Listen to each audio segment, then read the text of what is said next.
Assalamualaikum warahmatullahi wabarakatuh.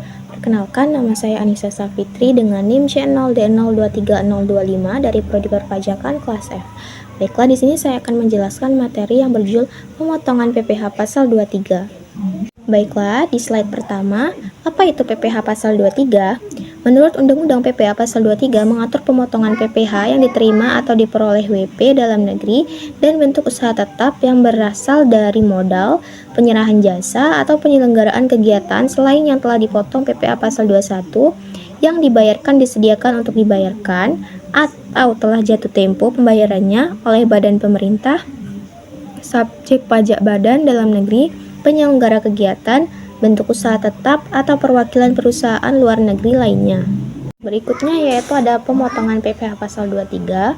Pemotongan PPh pasal 23 yaitu pihak-pihak yang membayarkannya penghasilan yang terdiri atas yang pertama, badan pemerintah, yang kedua, subjek pajak badan dalam negeri, yang ketiga, penyelenggara kegiatan, yang keempat, BUT bentuk usaha tetap, yang kelima, perwakilan perusahaan luar negeri lainnya, dan yang terakhir yaitu orang pribadi sebagai wajib pajak dalam negeri yang telah mendapat penunjukan dari Direktur Jenderal Pajak untuk memotong pajak PPh pasal 23. Selanjutnya ada objek pemotongan PPh pasal 23.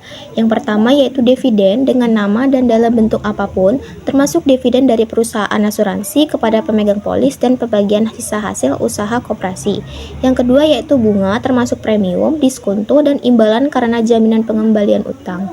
Yang ketiga royalti. Yang keempat hadiah, penghargaan, bonus, dan sejenisnya selain yang telah dipotong PPh yang dimaksud dalam PPh pasal 21. Yang kelima, sewa dan penghasilan lain sehubungan dengan penggunaan harta kecuali sewa tanah dan atau bangunan. Dan yang terakhir yaitu imbalan sehubungan dengan jasa teknik, jasa manajemen, jasa konstruksi, jasa konsultan, dan jasa lainnya selain jasa yang telah dipotong PPh yang dimaksud dalam pasal 21. Berikutnya yaitu ada tarif pemotongan PPh pasal 23. Yang pertama sebesar 15% dari jumlah bruto atas yang pertama dividen, yang kedua bunga termasuk premium, diskonto, dan imbalan karena jaminan pengembalian utang, yang ketiga royalti, dan yang terakhir yaitu hadiah, penghargaan, bonus, dan sejenisnya selain yang telah dipotong dalam pasal 21. Yang kedua yaitu sebesar 2% dari jumlah bruto tidak termasuk PPN atas yang pertama, sewa penghasilan lain sehubungan dengan penggunaan harta kecuali sewa tanah dan bangunan. Yang B yaitu imbalan sehubungan dengan jasa teknik, jasa manajemen, jasa konstruksi, jasa konsultan, dan jasa lain selain jasa yang telah dipotong PPh pasal 21. Jasa lain yang dimaksud yaitu terdiri dari yang pertama, jasa penilai atau appraisal, yang kedua jasa aktuasi, jasa akuntansi pembukuan dan atestasi laporan keuangan, jasa hukum, jasa arsitektur. Selanjutnya ada jasa perencanaan kota dan arsitektur landscape, jasa perancang atau desain, jasa perak-boran atau drilling di bidang penambangan, minyak, dan gas bumi atau migas kecuali yang dilakukan oleh BUT.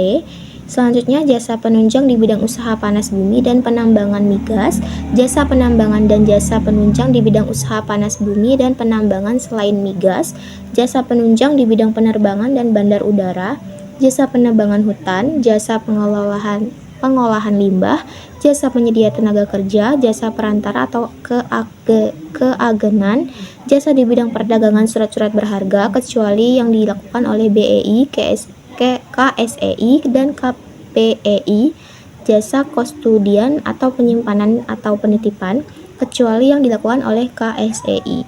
Selanjutnya yaitu dalam hal wajib pajak yang menerima atau memperoleh penghasilan yang tidak memiliki NPWP nomor pokok wajib pajak, besarnya tarif pemotongan yang dipotong oleh atau dipungut oleh PPh pasal 23 yaitu lebih tinggi sebesar 100% daripada kepemilikan nomor NPWP atau nomor pokok wajib pajak dan dapat dibuktikan oleh wajib pajak antara lain dengan cara menunjukkan kartu NPWP atau nomor pokok wajib pajak.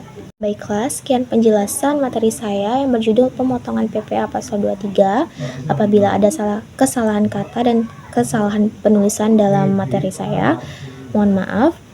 Saya akhiri, wabillahi taufik wal hidayah. Wassalamualaikum warahmatullahi wabarakatuh.